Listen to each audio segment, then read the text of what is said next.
Welcome to Live Daf, your online Daf Yomi Shiur.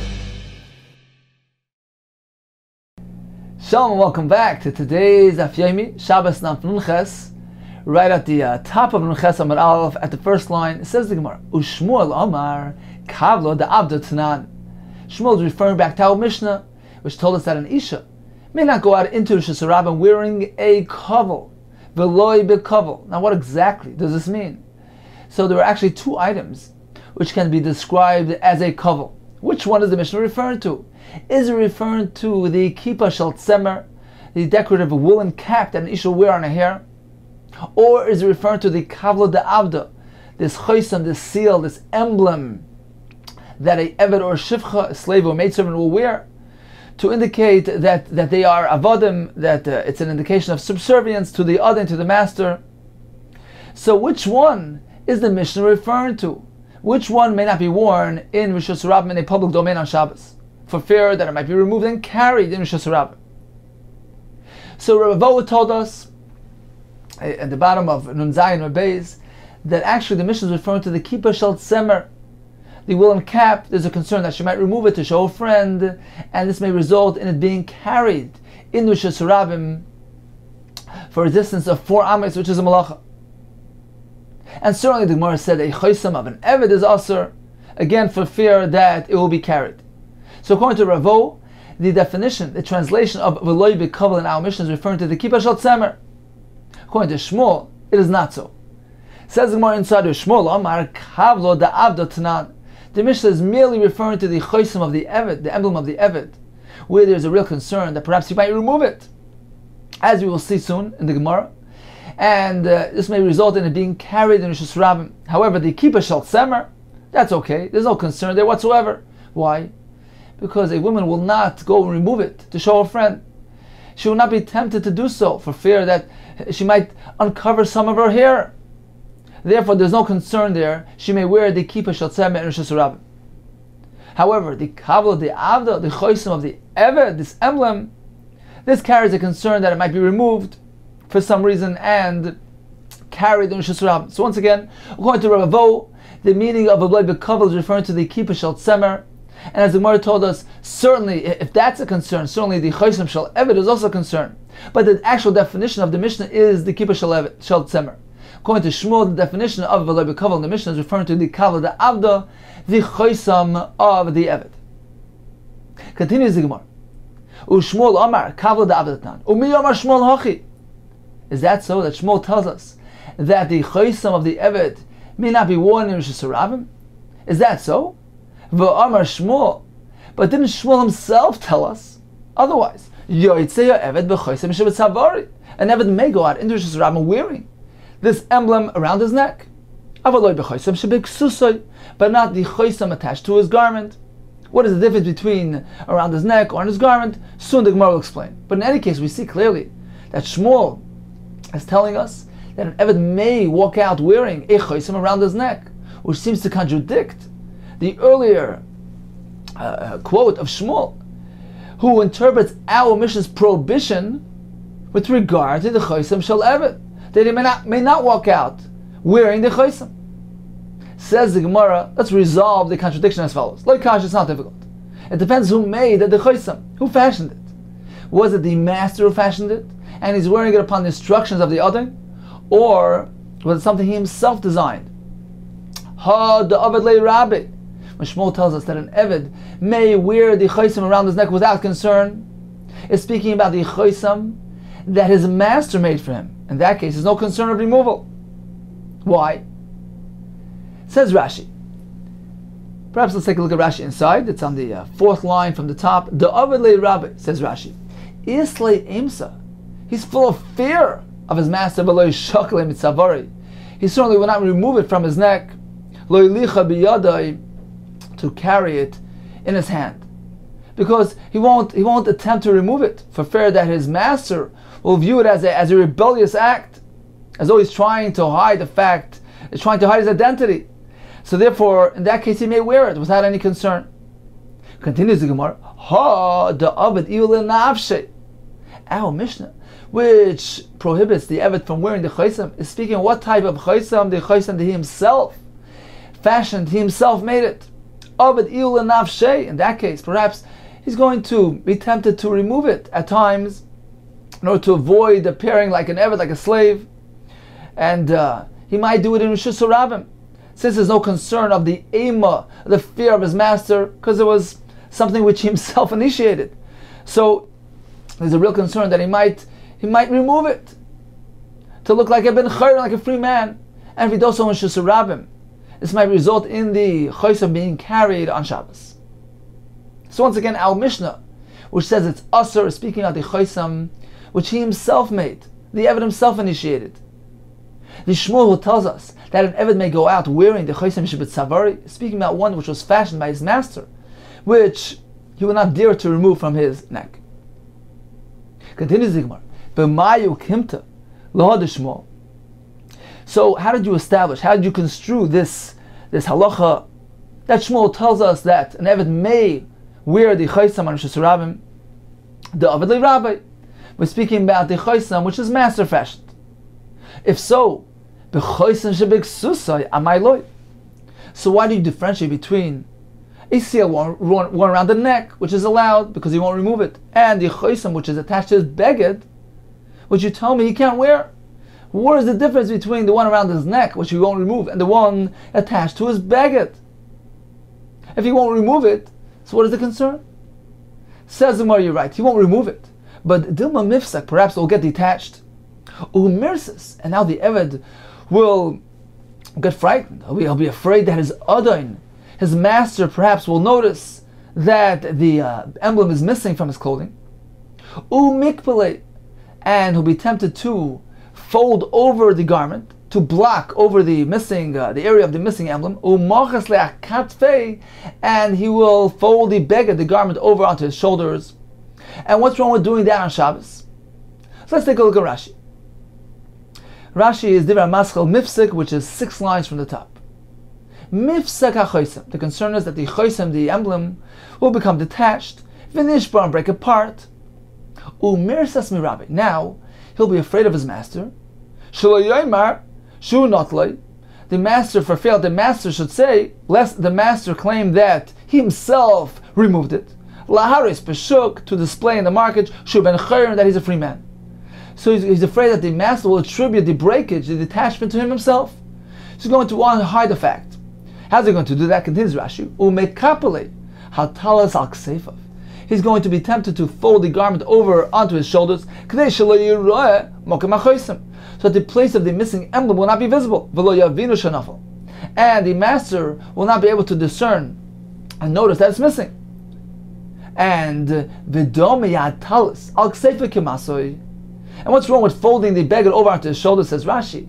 It now has the halachic status of a masay velod, because he's not wearing the beged in ordinary manner. Continues the Gemara. Kid Rabbi Yitzchak bar Yosef, just as we learned from Rabbi Yitzchak bar Yosef. Rabbi Yitzchak bar Yosef, Rabbi Yitzchak, hayoytze betalis mikupeles. If one walks into Rishus Harabim wearing a talis, a folded talis, umanachas la'aksefav, and a folded talis lying on his, draped over his shoulders, that's not the ordinary, the usual manner in which one wears a talis. So if one does that, b'Shabbos chayav chatas, he is chayav chatas. Why is that? Says Rashi, this is the next Rashi, which comes out to be 12 lines from the top. Chayav chatas, says Rashi, the einay tachshitz. It's not considered to be an ornament, like a beged. It's not a garment. Only if he wears it in ordinary manner, in the usual manner. If one folds up a beged and drapes it over himself in that manner, that is considered to be a masu, a load, and he's chayav chatas. Here too, says the Gemara, what is the concern with the choisam attached to his garment? Indeed, it was speaking about a choisam which the master fashioned for him. Aved le Rabbi. There's no concern that he's going to willingly, intentionally remove it for fear of his master. However, what could happen is that this choisam, which appears to be brittle, perhaps will crack off, will break off, and the Eved now will think, well, the master might attribute this to me. He's going to blame me. He's going to think that I'm trying to display a rebellious behavior and ignore my identity, hide my identity. So therefore he tries to hide that spot by folding the talis, and doing so might lead to a chiyuv chatas. because it's considered to be a masui. The Rav Chinna bar Shila, we see the same concern in the following Gemara. Just as Shmuel told Rav Chinna bar Shila, Kula Rabbanon the Beirish Galusa, all the Rabbanon that are aligned with the Reish Galusa, which was the head of the exile appointed by the government to lead the community in Galus. The Reish Galusa was some sort of liaison between the community and the government, and they actually had their own system, their court system, their own bezdin. And the Rabbanim that were subservient to this Reish Galusa, which were aligned, which identified with the Reish Galusa, would wear this emblem on their clothing. And Shmuel tells Rav Chinna bar Shila, they must make sure not to do that on Shabbos. Kulu Rabbanon Beirish Galusa lo yilifku. They shouldn't go out into Rosh Hashanah besar b'di chasimi, with their sarbli, their bgadim, which are chasimi, which contain these emblems. Why? Again, for the same concern that perhaps it will break off, and they perhaps will fold their bgadim over to hide the breakage, to hide the missing emblem, for fear of the Reish Galusa noticing it. So they may not walk out with the chaysim on Shabbos attached to their begadim. Levar benach, except for you. This is speaking to Rav Chinna bar Shila. You don't have this concern. Why? The Reish Galusa are not too particular about you, perhaps because he had a close relationship with them and they did not question his loyalty. So there's no concern by you doing that, because they're not makpid. They're not particular about you walking around without a chaysim, without this emblem displayed. Therefore, there's no fear that you're going to fold over your talis and wear it on Shabbos in that manner.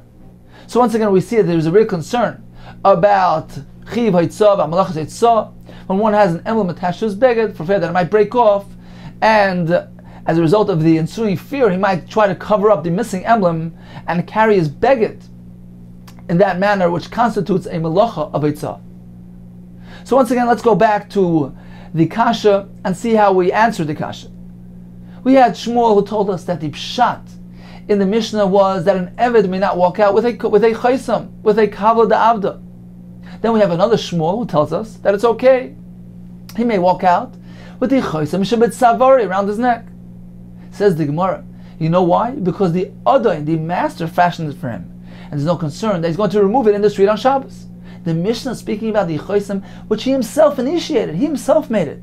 In that case, there's a real concern that perhaps he's going to try to hide his identity and remove the chosim Rishus Harabim, and he might carry it in Rishus Harabim. The Gemara proceeded and told us that even when the master fashions the chosim, that is only a reason to be matir, to permit one to carry it around his neck, because it's going to remain there as is. However, on his beged, that cannot be worn in Rishus Harabim for fear that it might break off, it might become detached, and simply because of fear of appearing as though he's trying to rebel against his master, he's going to try to cover up that missing emblem, and doing so may result in a chiyuv chatas on Shabbos. Continues the Gemara Gufa we just learned. Omar Shmuel, Yotzei Eved b'choysam shabbat savari. So yes, an Eved may go out just around wearing this choysam around his neck, because it was fashioned by the master, because it's going to stay in place. Which might break off and tempt him to cover it up by folding his talis. We have a brayso in support of this as well. Okay. Says the Gemara, V'raminu. We seem to have an opposing brayso. The brayso says as follows: Lo yetzeyo eved b'choysam shabbat savari. An eved may not go out wearing a seal around his neck, v'lo b'choysam shabbat susay, or not with a choysam attached to his garment. The brayso doesn't differentiate between the tzavar and the ksus. Both are asur. So we're going to get back to this contradiction, this apparent stira soon. But in the meantime, let's proceed with the brayso. The brayso goes into several other details, related details. Once we're speaking about this emblem, the brayso wants us to know that this chaysam, this emblem, this identification tag of a eved, does not constitute a utensil. It's not considered to be a kli with regard to kabbalas tuma. Both types of emblems, whether worn around the neck, whether placed on a garment, ein mekablam tuma, do not contract tumah, not susceptible to kabbalas tumah. Explains Rashi, because it's not considered to be a functional kli, a kli tashmish. It's not considered to be a davar noi, an item of ornament. It's gnai, it's something which actually degrades the evet. So it's not something which is considered to be a kli with regard to kabbalas tumah. Continues the brayso. An evet, a person may not walk out wearing a bell around his neck, but he may go out wearing a belt which is attached to his garment. Both the types of bells, whether worn around his neck or attached to his beged, are considered to be kelim, vessels with regard to kabbalas tumah. Why, says Rashi, shetachshatu? Because it is an item of ornamental value. It is a decorative item, and therefore a tachshet of an adam is mekabel tumah. Continues the brayso. A behema may not go out into the Shesarabim wearing a emblem around its neck, or an emblem, identification tag attached to its garment, nor a bell attached to its garment, a bell hanging around its neck. Why? Says Rashi, because a behemoth wearing an identification tag or a bell, it appears as though he's on his way to the marketplace. So the onlooker will think perhaps the owner is going to do business on Shabbos, and therefore he may not do so. Continues the brayso. Both types of bells, whether hung around the animal's neck or attached to his garment, are not mekabel tumah. They're not considered to be utensils which are susceptible to tumah. Why? Says Rashi, because the tachshet lebehema, the concept of tachshet, of an item of ornamental value, being mekabel tumah, that only applies to a tachshet of a person, of an adam, but not a tachshet of a behema. Now what pertains to us is that we appear to have a stira, contradiction between Shmuel, who told us that an evet may go out into Shesarabim wearing the choisam, the emblem around his neck, and our brayso, which tells us otherwise. Our brayso begins by telling us, Lo evet b'choisam shebetzavara. He may not do so. Says the Gemara, how do we resolve this contradiction? Lema, perhaps we could suggest, it depends who fashioned the choisam. Ha David le Rabbi. Shmuel, who allows, is speaking about the choisam, which was fashioned by the master himself. So meaning that he's wearing it upon instructions of his master, and in that case, there's no concern that the evet will remove it in Rosh Hashanah for fear of his master, not to appear to be rebellious against his master. So he's not going to remove it, and therefore he may wear it on Shabbos. So that's Shmuel. Our brayso, on the other hand, is speaking about this is a choisam which the evet is wearing by his own initiative, and therefore certainly there's a concern that he might be tempted to remove it, to hide his identity, to appear like a free man, and this may result in being carried in Shesarabim. So is that the way to resolve the contradiction? That Shmuel and the brayso that we brought earlier, Tanya Namiyachu, which supports Shmuel and allows wearing the choisam, is speaking about the choisam which was fashioned by the master. Our brayso is discussing a different type of choisam, which is worn by the evet's own initiative. Says Umar, you need not make that type of distinction. Either both are speaking about the David Rabbi, the choisam which was fashioned by the rabbi, by the owner, by the master. What then is the difference? How do we reconcile the apparent contradiction? It depends what material this choisam is made of. V'kam b'shel mateches, v'kam b'shel tit. Shmuel tells us that evet can wear a choisam shesarabim around his neck. He's speaking about an ordinary choisam which was made with tit, with simple clay. There's no concern there whatsoever. Why? Because he's certainly not going to remove it manually for fear of his master. What if the choisam breaks apart? He's going to let it be. He's not going to trouble himself to bring the pieces back home. They're insignificant, they have no value, they're pieces of simple clay. So therefore, it's mutter to wear it. The brayso which tells us that an evet may not wear the choisam around his neck is speaking about shel mateches. It's made of metal. So the material itself carries some value. So there, although he's not going to manually remove it for fear of his master, rather there's a concern that perhaps the chaysim will break off, will detach itself, and the Eved will trouble himself to pick up this chaysim, the chaysim that broke off, and bring it back home due to its value, to its inherent value, because it's matechas. Therefore, the Brisa prohibits the Eved from wearing the chaysim in Shus Rabbim. Ukter Rachman, Omar Rabba Bavua, who told us, Davar, Hamakbedel of Rabbi, an item which the master cares for due to its value. For instance, this chaysim, which is made of matechas, Ein Yoitzim Boy, he cannot wear it in Shus Rabbim because there's a concern that even if it breaks off, he might go out and carry the broken chaysim back home. Davar Shei Makbedel of something which carries no inherent value and the owner doesn't care for, Yoitzim Boy, he may wear it in Shus Rabbim.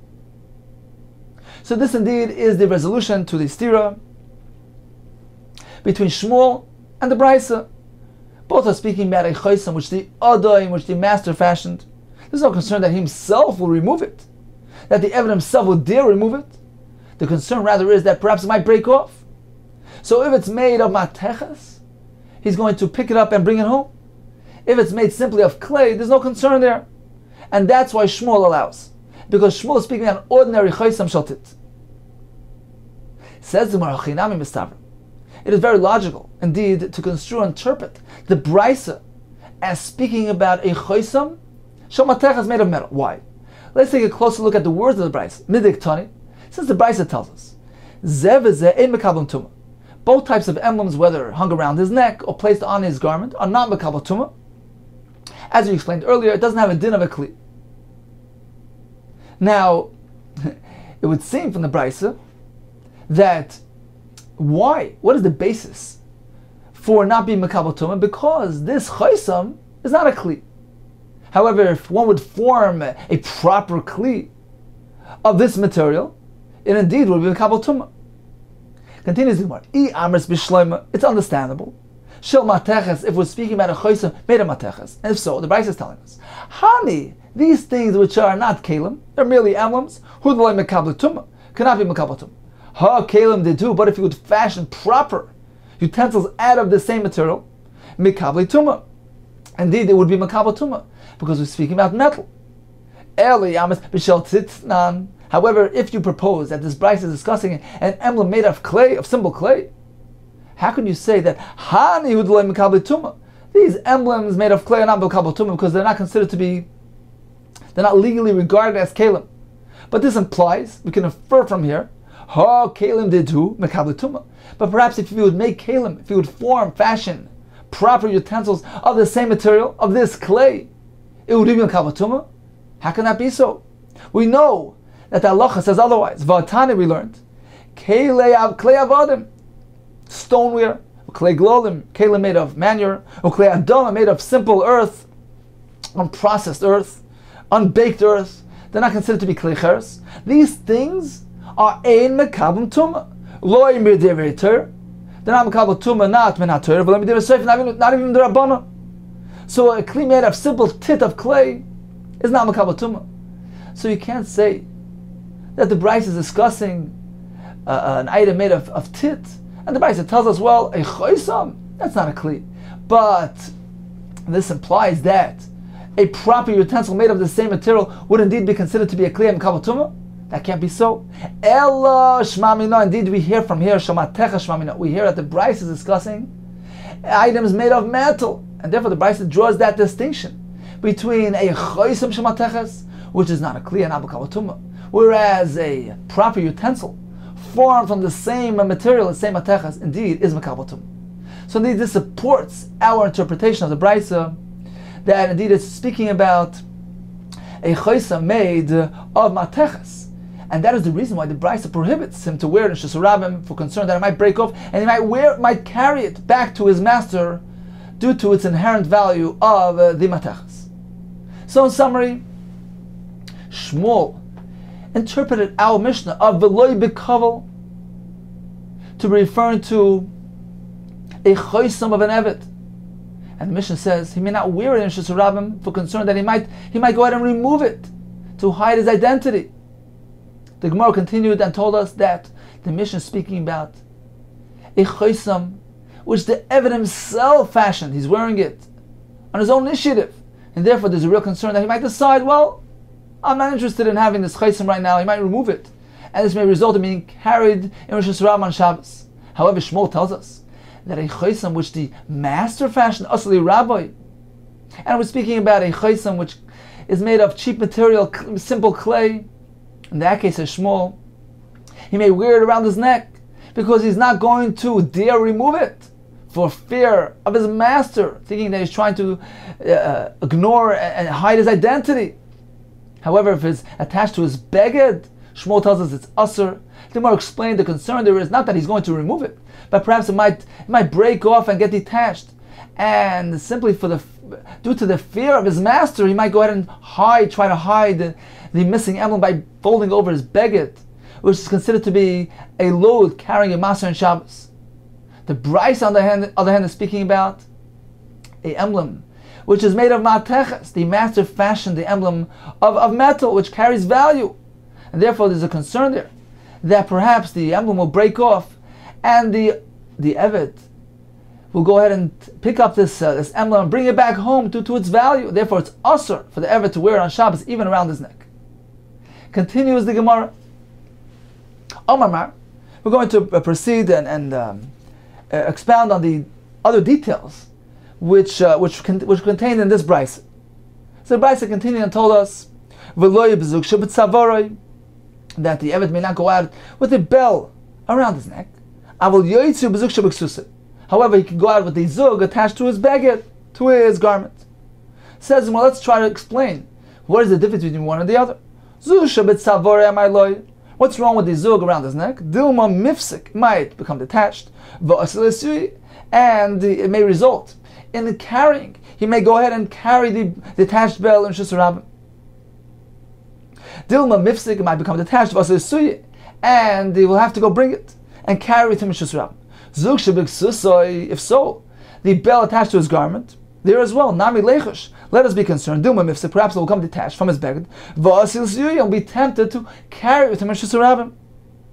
So why is that allowed? Hachamai skina says when we're speaking about the meicha beimumcha, that the bell is actually sewn onto his beged, and in that case, there's no concern at all because it's going to stay there. It is affixed properly, and there's no chashash that it will become detached. Ukad Rafun b'Rav Shua, the Omar Rafun b'Rav Shua, Kol Shu Urg, like gauze or anything woven was not included in the Gzera D'Rabbanan. There's no concern of being detached, and therefore, although the zug, the bell around his neck, is not allowed because it might become detached, but if it is properly sewn onto his beged, there it's okay because there's no concern of it being carried in Shus Rabbim. Continues the Gemara. Omar, we learned in the Brisa, a behemoth may not go out wearing the choisam, the emblem, the tag, the identification tag around its neck, nor the choisam attached to its garment, the bell around its neck, or attached to its garment. Both types of bells, whether around its neck or on its garment, ein mekablam tuma, are not susceptible to tuma, as explained earlier, because a tachshit of a behemoth does not constitute a kli with regard to kabbalas tuma. The halacha of tachshit by tuma does not apply to a behemoth. So a cowbell, for instance, is not mekabel tuma. Says the Gemara, is that so? V'zug the behemoth ein mekabel tuma. V'raminu. We have a kasha from the following brisa, which seems to tell us otherwise. Zug shel behemoth tameh. A zug, a bell of a behemoth, a cowbell, is tameh, is mekabel tuma. V'shel delas tahira. A doorbell is tar. Why is that? Explains Rashi. Perhaps let's take a look at Rashi inside the top line of Rashi. V'shel delas tar. Says Rashi, delas mechuber lebayis. A delas is attached to the home. Mechuber lebayis hu shuchiber lekarka. It's considered to be attached to the ground. Ve'en kli lekabel tuma. It's not considered to be a kli with regard to kabbalas tuma, and therefore a door is certainly not mekabel tuma. What about the bell which is attached to the door? Continues Rashi, v'zug ha'asiloi, the bell which is serving, which is made for the door, batel l'gabei, it's batel, it's subordinate to the door, and therefore it also is not makabel tumah, because something which is connected is considered to be bonded and unified and has the same halacha. Continues Rashi, like we learned earlier, anything which is attached to it, has the same din. So the doorbell has the same din as a door, and it's not makabel tumah. So the cowbell is, and the doorbell is not. Continues the Brisa. Shel delas v'asoy lebehema. What if he took the doorbell and designated for the behema, decided to use it as a cowbell? Tmeya. Now it attains the status of a kli going forward and is makabel tumah. What about the reverse? Shel behema v'asoy ledelas. He takes the cowbell and designates it for the door. Not only does it designate, he actually fixes it to the door. He attached it to the door, and he attached it very well with masmerim. He fixed it using nails. Tameh. It is still tameh. It retains its earlier status. We're still regarded as a kli, as though it's still a cowbell. Why? Because technically speaking, it can still be used as a cowbell. He didn't ruin its function. He didn't physically alter it in a way which is not suitable anymore to be used as a cowbell, and therefore it still retains its kli status and is still makabel tumah. As we learned, shekol hakelim, all types of kelim, yarden lidei tumas machshava, they descend into tumah, meaning they become susceptible to makabel tumah machshava simply by thinking. We know that a kli, in order to be makabel tumah, needs to be a finished kli, a finished utensil, nigmar malachtei. So if one decides, the owner decides, well, I'm done with this kli, I finished the work on this kli, I consider it to be a finished utensil. Right now it descends into tumah, it is susceptible to makabel tumah, merely by thought, by thinking. However, once it's in that status, it's considered to be a proper kli, and is susceptible to makabel tumah. It can't emerge from that status. It can't leave that status ela b'shini ma'aseh, unless there's a shini ma'aseh, unless there's actually a physical change taking place. He ruined it, for instance, he ruins the kli. He takes a kli and drills a hole in it and renders it unfit for its function. And therefore, in that case, it loses the status of kli.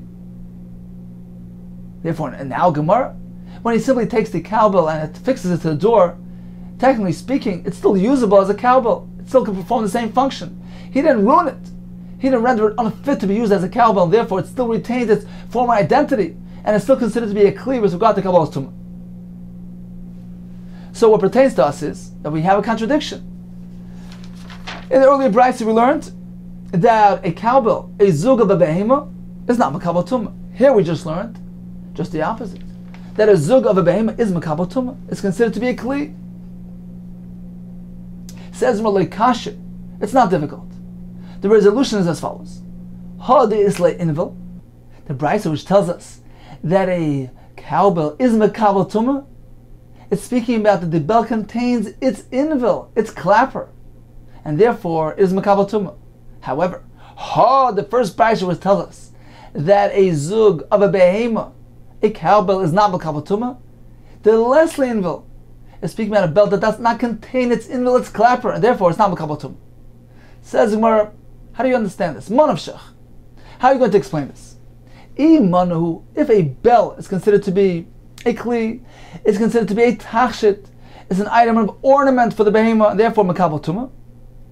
If it's considered to be a kli, afal be the leslie invel. Why do you need the invel? Why do you need the clapper to make it into an ornament? Ilav manu, if it doesn't constitute a kli, because we don't regard it as a tachshit. Invel mashale mana, is this clapper going to turn into a tachshit? So you can't say that the status of the bell, whether or not we consider it as a tachshit, depends on its clapper. What significance does that have? What influence does that have when we're discussing the tachshit, the ornament value of a bell? Says the Gemara, yes, indeed. We're actually not speaking about whether or not we regard the bell as a tachshit, because as we discussed earlier, a tachshit of a behema is not makabel tumah. So what then is the pshat in the brisa which tells us that a cow is makabel tumah? Not on account of the fact that it's a tachshit of a behema, but rather because it's serving the person. It's producing a sound which allows the owner to detect its location, to verify its whereabouts, is functioning for the Adam, and therefore it's makabel tumah. So the brisa which tells us that a cowbell is not makabel tumah is speaking about a bell which is missing its clapper and not producing noise.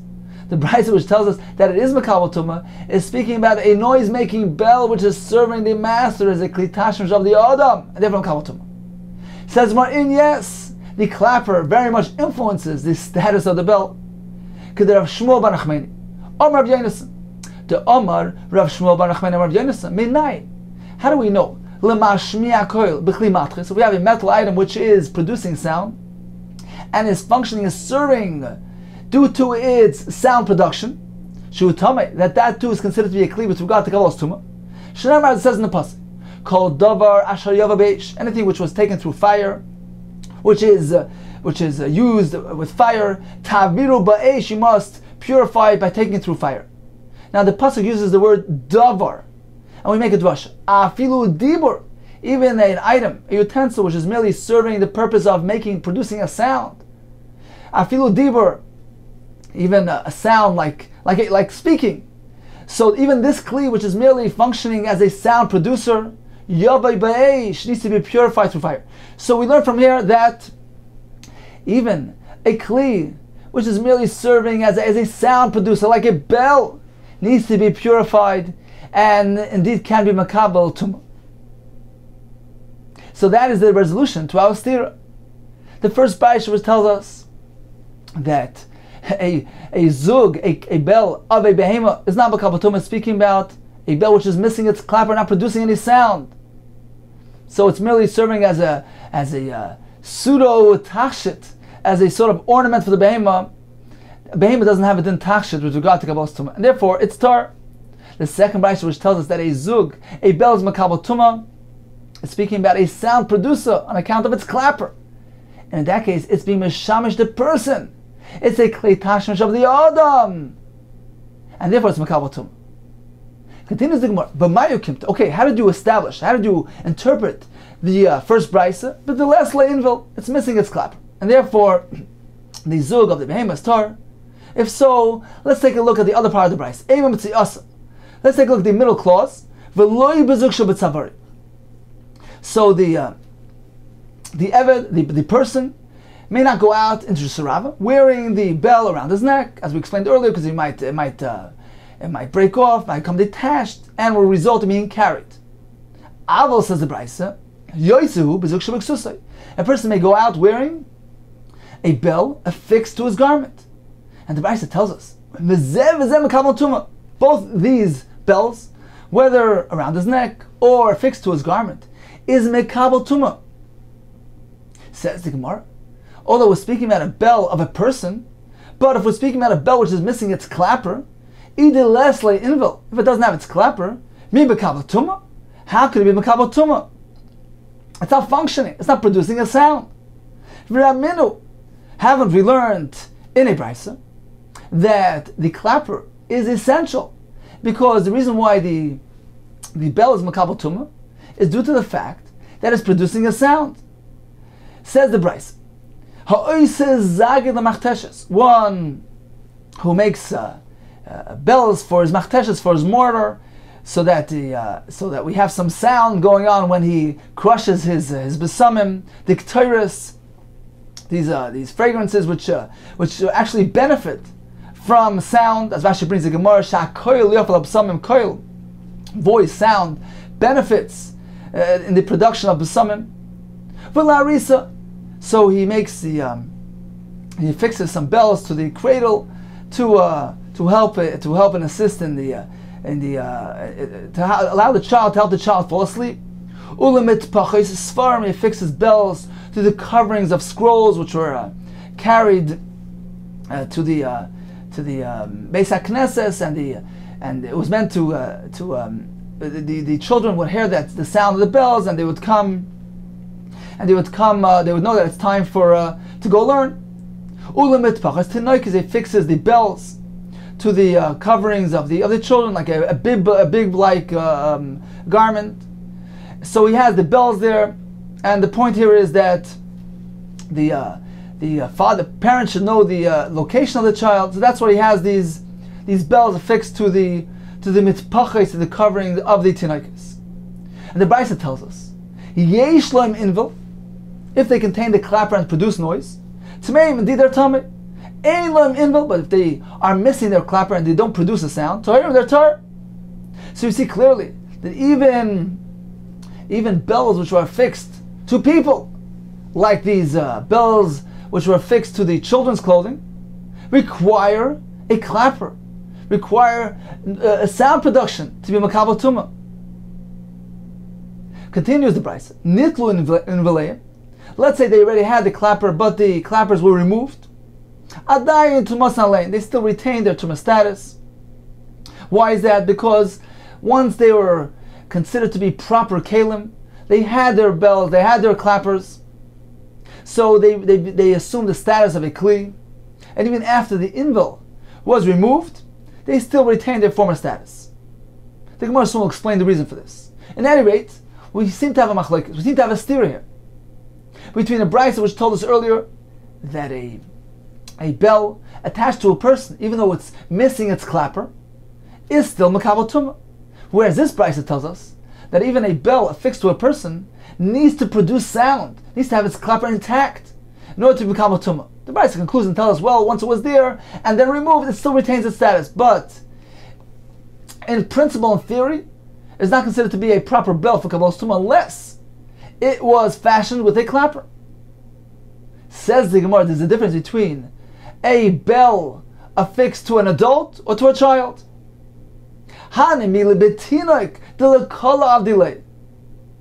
Says the Gemara, this is only regarding a bell attached to a child, which indeed is there for the noise, for the sound, so that the parent knows its child's location. Therefore, sound is indeed crucial here, and determines the status of the bell. If it doesn't produce sound, it's worthless. Avol Gadoil, but the bell attached to an adult, it's considered to be an item of adornment. And therefore, Afagav Leslie Invil, even though it doesn't contain the clapper, it doesn't produce any sound, it's still makabel tumah. So in summary, we learned the halacha about a bell being makabel tumah. We have three categories: a bell of a behema, a bell of an adult, or a bell of a katan. A bell of a behema is only makabel tumah when it contains its clapper. What is the reason for that? Not because it's serving as a tachshit, as an adornment for the behema, but rather because it's being shamish la'adam, because the owner can verify its location and whereabouts, and therefore it's functioning for the adam, and therefore it's considered to be a clear with regard to kabbalas tumah. If it doesn't contain its invil, its clapper, it's tar. What about a bell affixed to an adult? If it has an invil, it's makabel tumah. And even if it doesn't have its invil, if it doesn't produce sound, it doesn't have a clapper, it's still makabel tumah because it is serving as a tachshit, as an adornment for the adult. Regarding a bell affixed to a katan, it depends. If it has its clapper and producing the koil, mashmiya koil, it is makabel tumah because the point and purpose of this bell is to serve as a sound producer for its parent, to determine by sound where the location, the whereabouts of its child. So only in that case is considered to be a kli, it's considered to be makabel tumah. But if it doesn't have its clapper, in that case, since the point and purpose here is not for tachshit, but merely to produce sound, if it's missing its clapper, it's not makabel tumah. Continues the Gemara. Amar, we just learned nitlu in v'leim. So if we have these bells, which originally contained the clapper, but the clapper, the invil, were removed, adayon to masan, they still retain their status. Says Molamai Chazu. What are these bells suitable for? What function are they serving? It would appear to us that this thing is considered to be a broken vessel. It can't produce sound. So why indeed is it still makabel tumah? The Gemara will give us three reasons. Firstly, Amar Abai, Hoyil Shahedyot L'Yochel Achzirah, because an ordinary person, a layman, a non-professional, can easily replace it, can put back the invalid clapper into the bell. Therefore, since it's easily fixed, it's not considered to be a broken vessel and is still mekabel tum. Masiv Rav asked the kasha, is that so? Even when the clapper is missing, you still regard it as a kli? We learned in a Mishnah as follows: Ha-zug va-invel chibur. The outer part of the bell, the zug, and the invel, the inner part, the clapper chibur, is considered to be connected one and together. It appears from here that we require that chibur. They need to be actually connected to be considered a kli. V'chitema, perhaps you'll say, hachi ka'amar. This is what the Mishnah means to say. Even if it's not actually connected, we regard them as being connected because it can easily be placed back in the bell. Is that so? V'atanya, but we learned in the Brisa, which was learned together with that Mishnah, which seems to indicate that no, it is required to be actually connected. Otherwise, it's not mekabel tum. The Brisa says, Mas poyeshal prakim. We have a scissors comprised of sections. V'izma shal rehitni, the blade of the rehitni of the carpenter's plane. So these items can only function when their parts are joined together. Chibur l'tumah, they're considered to be bonded, connected with regard to tumah. So if a tummy thing touches one of these sections, the other one is also tummy. However, regarding hazah, they're not considered to be connected. Meaning, if one needs to sprinkle the water of the paraduma to be metar this kli, so if he only sprinkles on one of the parts, only that becomes Torah, not the second part. Says the Gemara, what do you mean? Varmina, we said, manav shach. How are you going to explain this? If they're regarded as connected, afilu hazah nami. So even with regard to hazah, to tahara of the efa para, let's regard them as one. V'lo yichibru. If on the other hand you don't regard them as connected, you regard them as separate entities. Afilu tumah nami. So even with regard to tumah, don't regard them as connected. So if one of them becomes tumah, the other one should stay Torah. So how are you going to explain this discrepancy between tumah, where you regard them as mechuber, and hazah, when you look at them, regard them as separate? V'amar Rav, I'll explain to you as follows. Dvar Torah, minat Torah. It depends at what point.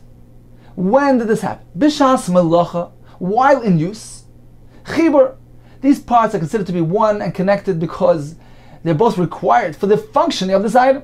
You can't use a scissors without both parts. You can't use the plane without the blade intact. Therefore, they're considered to be connected. Bein l'tumah, bein l'azah. Regardless of whether we're speaking about tumah azah, they're considered to be one and connected. Shaloi b'shas melach, when it's not in use, ein chibur.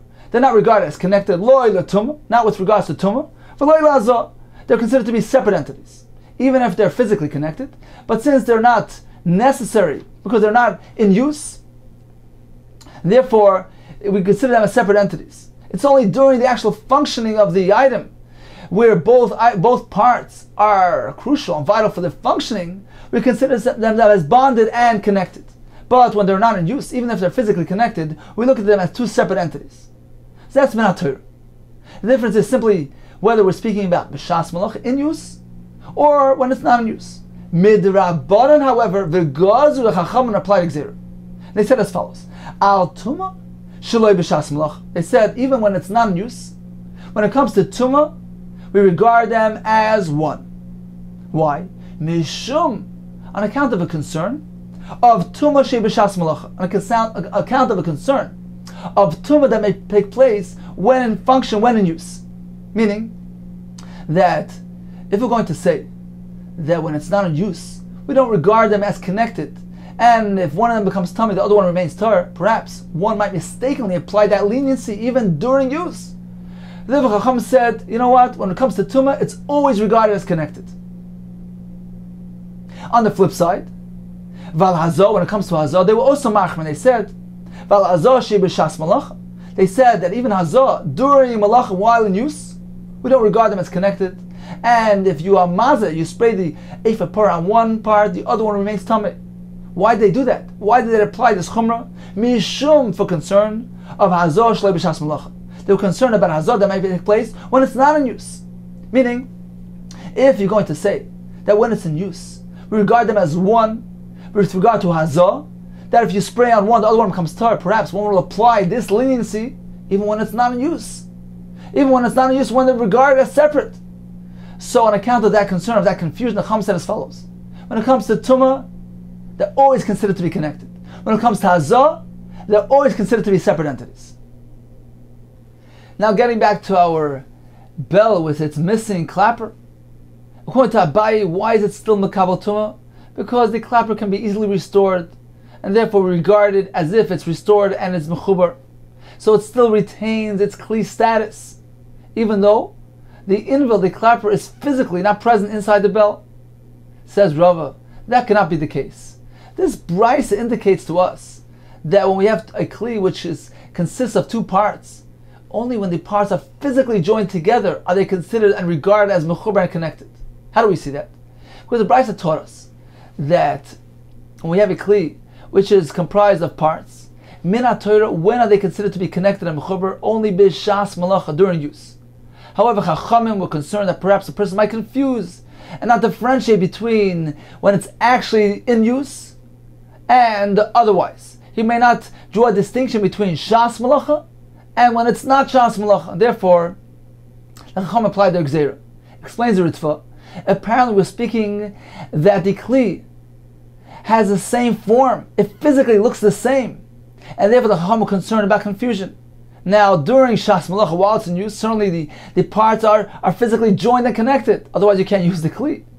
Therefore, when the Chacham applied the Gzer, they were concerned about confusion. It is evidently speaking in a case where the parts are joined together, and is concerned that a person might not differentiate between while in use and while not in use. Apparently, says Rava, the only time we consider something to be mechubar is when the parts are joined physically together. Otherwise, there's no reason in the world. There's no room to consider them to be mechubar and connected. There's no din of mechubar unless the parts are actually joined.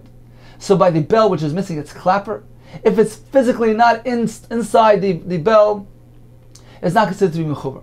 So why then, when the clapper goes missing, do we regard this bell as a Kli? Says Gemara, Ella Amarava. I'll tell you the reason. Hoyel, since v'roi la'akishay al gab l'kli cheres. Because this bell, even if it's missing its invel, it's missing its clapper, it can still produce a sound. Because you can clap it on a cheres, on a piece of pottery. Says Rashi. This is the top line of Rashi. Hoyel v'roi la'akishay al gab cheres. Umashmiya kol ki batchila. It can still produce a sound, just as it always did. Its function, its original function, did not become nullified. Therefore, it's still considered to be a Kli. Itmar Nami, we also learned Omer Beis Rechanina, Hoyel v'roi la'akisha al gab cheres. Rabbi Yochanan Amar, I'll tell you another reason. I'll tell you a different reason why this is still considered to be a Kli. Not because it can produce a sound. Hoyel v'roi, it's fit, it's usable, it's suitable legab meya ma'im latinik, to feed a child water. It can be used as a cup.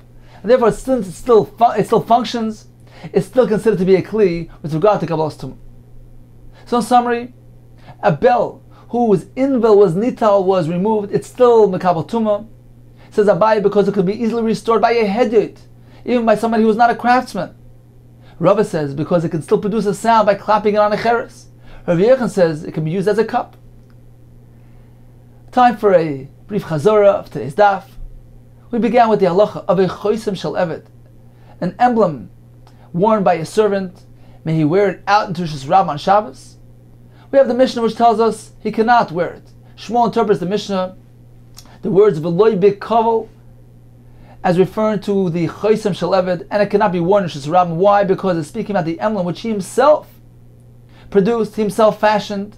It was not produced by his master, and therefore there's a concern that he'll be tempted to remove it in Rosh Hashanah to hide his identity and carry it in Rosh Hashanah on Shabbos. Shmuel tells us that if the master fashioned his emblem made of tit, of simple clay, then if it's worn around his neck, it's mutter because he won't dare remove it. But if it's attached to his beged, to his garment, there's a concern that it might break off, and then the eved, he'll be concerned that perhaps his master will incriminate him. He's going to want to hide the fact that he's missing the emblem, fold over his beged and wear it in that manner which is considered to be like a masoi carrying shesarabim. One wears a beged in an unordinary fashion, he folds it up. It's considered as though he's carrying a load. The Brisa tells us that he may not wear an emblem even around his neck. We're speaking about the emblem produced by his master, but it's made of mateches, of metal. And the metal has inherent value, so therefore there's a concern that if it becomes detached, the Eved will trouble himself to bring the broken emblem back home to his master, and this will result in carrying something which is Ram on Shabbos. We learned about a bell. Is it Mekabel Tumah? It depends. What type of bell we're speaking about? A bell of a behema? It's not a tachshit. It doesn't have a din of Kabbal's Tumah, because a tachshit of a behema is not Mekabel Tumah. What about if it has an inval, a clapper, and produces sound? Then it's Mekabel Tumah, because it is Mishamish La'adam. It is serving the master by informing him of the whereabouts of his behema. What about a bell affixed to an adult? In that case, is regarded as a tachshit and Mekabel Tumah, because a tachshit of an adam is Mekabel Tumah, but not a tachshit of a behema. Therefore, regardless of whether or not it has a clapper inside, it is Mekabel Tumah, because a tachshit of an adam is Mekabel Tumah. What about affixed to a cotton, a minor, which is intended to produce sound to inform its parent of his whereabouts? In that case, only if it has the inval inside, it is Mekabel Tumah. What about if the inval was there but went missing? It is still Mekabel Tumah. We have three reasons. Abai says because it can be easily restored. Rava says because the shell of the bell, even without its clapper, can still produce a sound by clapping it on a cheres. Rav Yechon says because it can still be used as a cup.